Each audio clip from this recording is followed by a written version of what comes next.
Myanmar में शुक्रवार यानी 28 मार्च को दोपहर में 7.7 और 6.4 की तीव्रता वाले दो भयानक भूकंप आए थे। इन भूकंप की वजह से म्यांमार भारी तबाही मची है।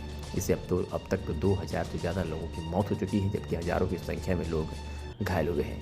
वहीं 300 से ज़्यादा लोग अभी भी लापता हैं।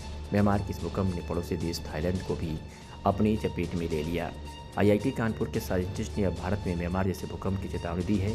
IIT कानपुर के अर्थ साइंसेस डिपार्टमेंट के प्रोफेसर जावेद मालिक ने कहा, म्यांमार और बैंकॉक में आए भयानक भूकंप का मूल कारण सागाइंग फॉल्ट है। सागाइंग फॉल्ट बहुत ही ज़्यादा खतरनाक है और इस फॉल्ट को इंटरनेट पर मैप के माध्यम से आसानी से देखा जा सकता है। प्रोफेसर जावेद मलिक ने कहा, भारत के पश्चिम बंगाल से सिलीगुड़ी में गंगा बंगाल फॉल्ट है, जबकि म्यांमार में सागाइंग फॉल्ट है। इन दोनों ही फॉल्ट्स के बीच में कई अन्य फॉल्ट लाइन भी है। जैसे ऐसे में इस संभावना से भी इनकार नहीं किया जा सकता कि एक फॉल्ट के सक्रिय होने के कारण दूसरा फॉल्ट भी सक्रिय हो सकता है, जो भारत में भयानक भूकंप का कारण बन सकता है। उन्होंने कहा, सागाइंग एक बहुत ही पुराना फॉल्ट है।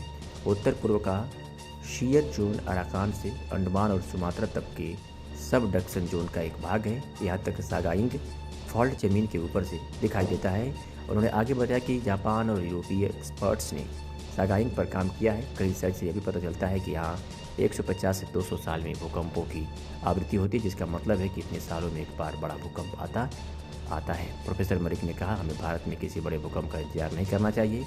हिमालय में कई सक्रिय फॉल्ट लाइनें हैं, इनके फ्रंटल पार्ट्स पर किया गया है, लेकिन ऊपर भी फॉल्ट लाइनें हैं। हमें सिर्फ प्लेट सीमा के आसपास भूकंप नहीं देखना चाहिए। भारत के उत्तर पूर्वी भाग और कश्मीर जोन 5 में आते हैं। ऐसे में बस इलाकों में अत्यधिक रिसर्च की ज़रूरत है। इसके अलावा इस इलाके में ज़्यादा से ज़्यादा सावधानी बरतनी और भूकंप के प्रभाव को कम करने के लिए काम करना चाहिए। ऐसे ही अपने शहरों की तमाम छोटी और बड़ी खबरों को देखने के लिए 365 दिन खबर चैनल को सब्सक्राइब करें और बेल आइकन दबाना बिल्कुल ना भूलें।